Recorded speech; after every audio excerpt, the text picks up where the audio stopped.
Good morning students. बघा, या video लेक्चरमध्ये आपण रिव्हिजन घेणार आहोत. चॅप्टर नंबर 10 पेशी व पेशी अंगके. तर आपल्याला माहीतच आहे पेशी म्हणजे काय.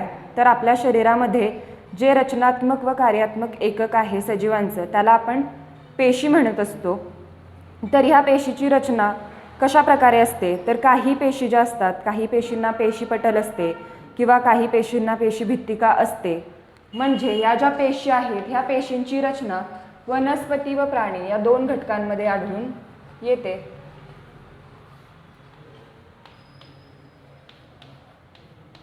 म्हणजे सजीवांमध्ये फक्त वनस्पती आणि प्राणी या दोनच घटकांमध्ये आपल्याला पेशी आढळून येतात. परंतु दोन्हीमध्ये पेशींची जी रचना असते ती वेगवेगळी असल्याचे आपण मागच्या व्हिडिओ लेक्चरमध्ये बघितलं होतं.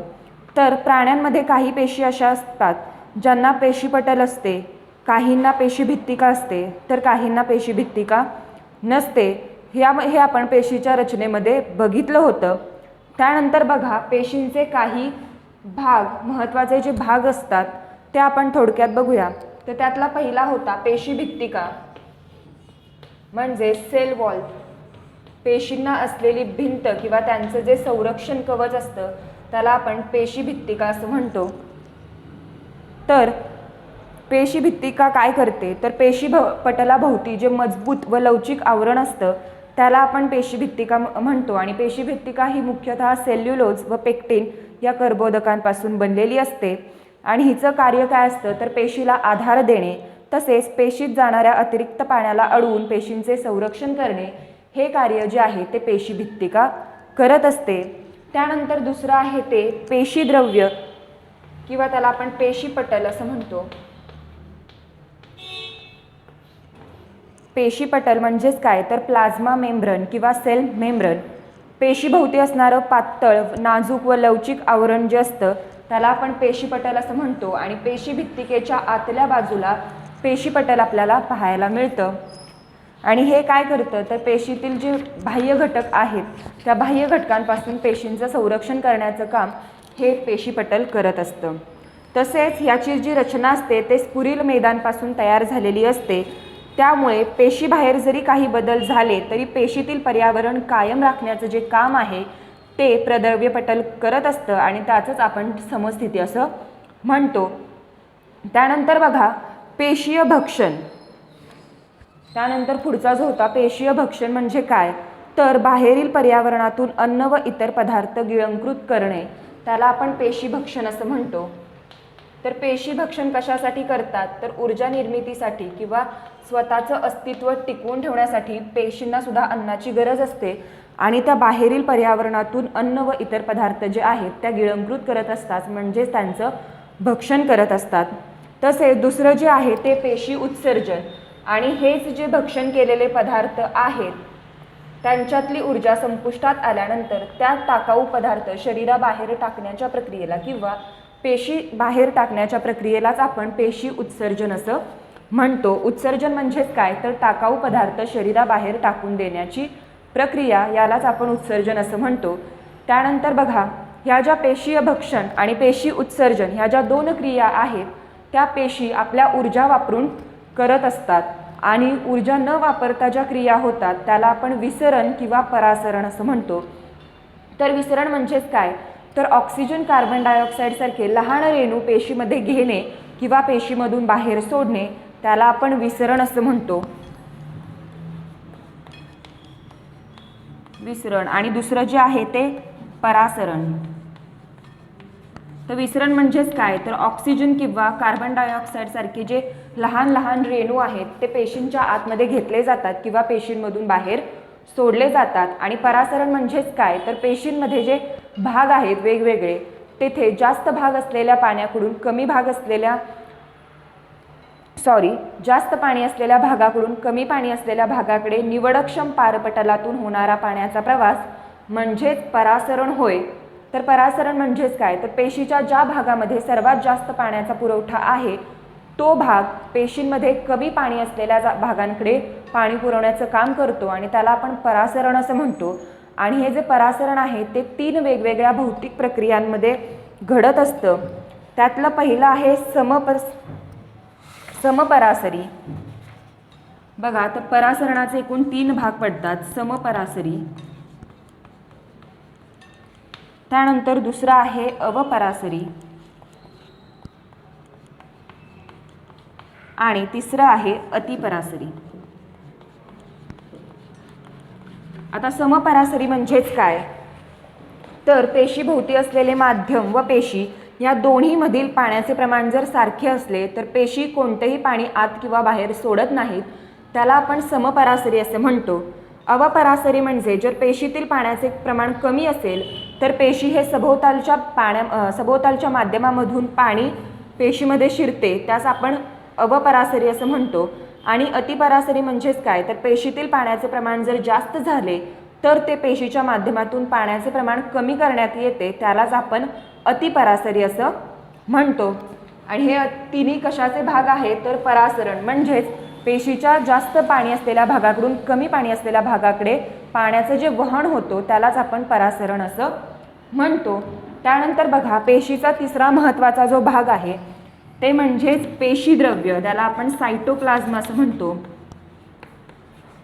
तर हे पेशीद्रव्य काय करते, तर प्रद्रव्य पटल व केंद्रक यामधील जो तरल आणि चिकट पदार्थ असतो त्यालाच आपण पेशीद्रव्य असं म्हणतो. तर पेशीद्रव्य हा काय करतो, तर सतत पेशींमध्ये हालचाल करत असतो आणि त्यामध्ये पेशींमध्ये रासायनिक अभिक्रियाही घडून येत असते. पेशीद्रव्य हे अमिनो आम्ल, ग्लुकोज, जीवनसत्व यापासून बनवलेले असते. त्यानंतर पुढचा जो भाग आहे तो आपला पेशी अंगके. पेशींचे एकूण 3 भाग महत्त्वाचे, पहिला पेशीभित्तिका, दुसरा पेशीपटल आणि तिसरा जो आहे तो पेशीद्रव्य.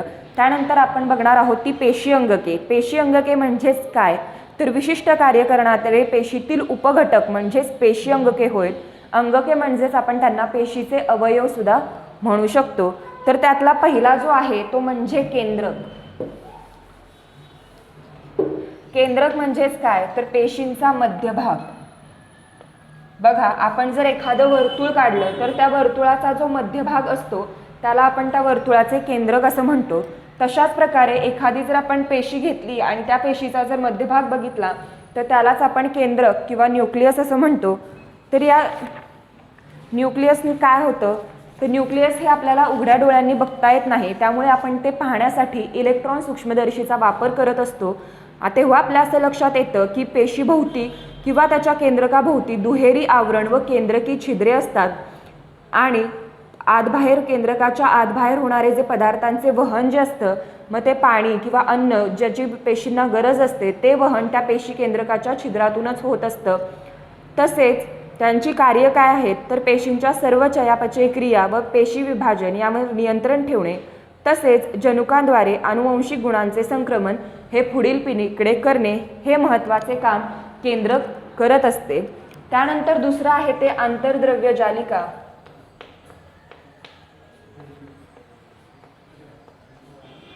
त्याला आपण एंडोप्लाझ्मिक रेटिक्युलम असं म्हणतो. तर हे काय आहे, तर पेशींच्या आतमध्ये विविध पदार्थांचे वहन करणाऱ्या अंगकास आंतरद्रव्य जालिका असे म्हणतात.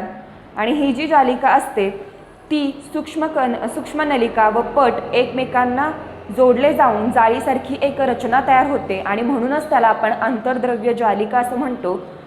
आणि ही काय करत असते, तर पेशीला आधार देणारी एक चौकट तयार करते, तसेच प्रथिनांचे वहन करते व अन्न, हवा, पाणी यामार्फत शरीरात आलेल्या विषारी पदार्थांना जलद्रावणीय करून म्हणजेच पाण्यात पूर्णपणे विरघळून शरीराबाहेर टाकण्याचे काम सुद्धा आंतरद्रव्य जालिका करत असते. त्यानंतर पुढचा घटक आहे तो गॉल्गी संकुल किंवा त्याला गॉल्गी कॉम्प्लेक्स असं म्हणतात.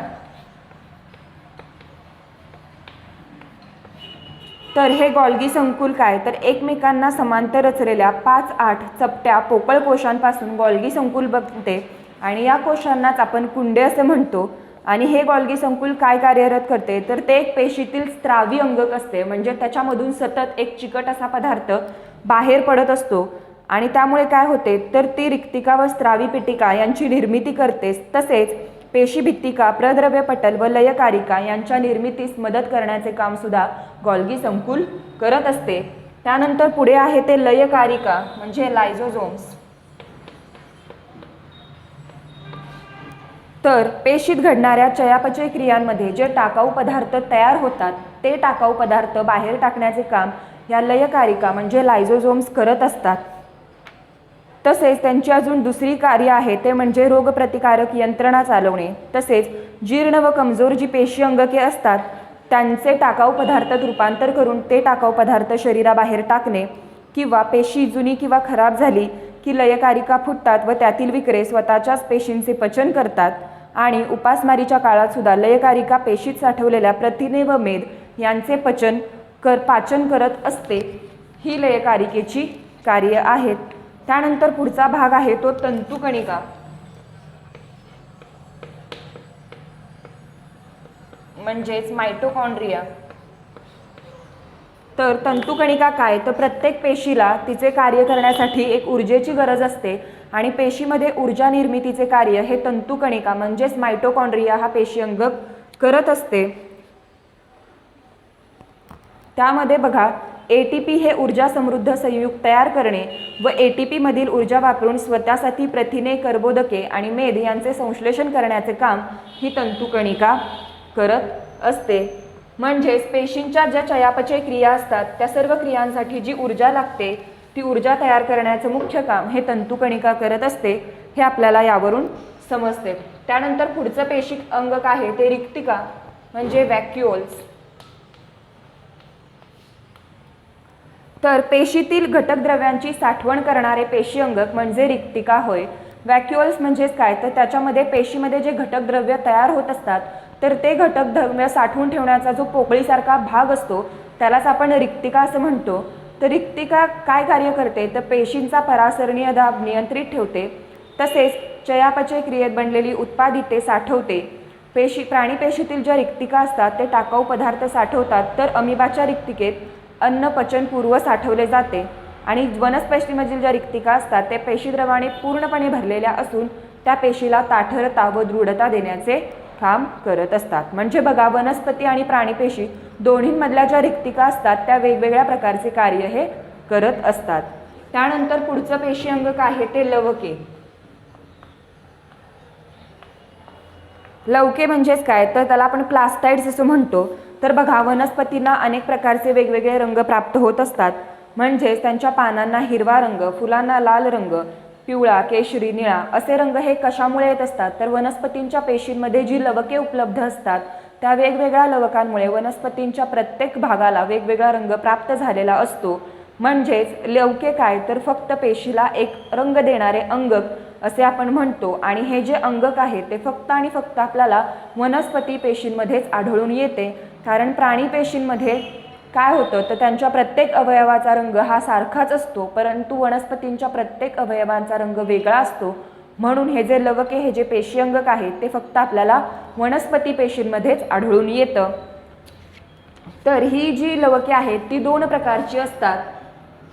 पहिला आहे ते वर्णलवके, म्हणजे ज्या लवकांना रंग असतो त्याला आपण वर्णलवके म्हणतो. आणि दुसरी जी आहेत ती अवर्णलवके, म्हणजे ही लवके रंगहीन असतात, त्यांना कोणत्याही प्रकारचा रंग प्राप्त झालेला नसतो, त्याला आपण अवर्णलवके असं म्हणतो. तर बघा त्यातलं पहिलं आहे हरित लवक. म्हणजे हरित लवक हे वर्णलवक आहे, कारण हरित लवकांमुळेच वनस्पतीच्या पानांना, फांद्यांना एक हिरवा रंग प्राप्त होतो, म्हणून हरित लवक हे वर्णलवक आहे असं आपण म्हणतो. तसंच हरित लवकाच्या पिठिकेमध्ये प्रकाश संश्लेषणासाठी आवश्यक विकरे असतात, DNA, रायबोझोम्स व पिष्टमय पदार्थ असतात. त्यामुळे वनस्पती जे आहेत त्या हरित लवकाचा वापर रंगासोबतच स्वतःचे अन्न तयार करण्यासाठी म्हणजेच प्रकाश संश्लेषणासाठी सुद्धा करत असतात. त्या लवकांची कार्य बघा. हरित लवके हे सौर ऊर्जा शोषून तिचे रासायनिक ऊर्जेत म्हणजेच अन्नात रूपांतर करते. तसेच वर्णलवकांमुळे फुले व फळे यांना रंग प्राप्त होतो. आणि अवर्णलवके ही पिष्टमय पदार्थ, मेद व प्रथिनांचे साठवण हे करत असतात.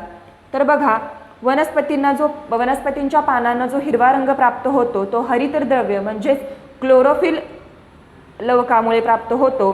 त्यानंतर काही जे फळं आहेत त्यांना जो लाल रंग प्राप्त होतो, उदाहरणार्थ गाजर, टोमॅटो, तो कॅरोटीन या रंगद्रव्यामुळे प्राप्त होतो. जर फुलांचा रंग पिवळा असेल तर त्यांच्यामध्ये झॅन्थोफिल नावाचं लवक असतं. त्यांचा रंग जर जांभळा किंवा निळा असेल तर त्यांच्यामध्ये अँथोसायनिन नावाचं लवक असतं.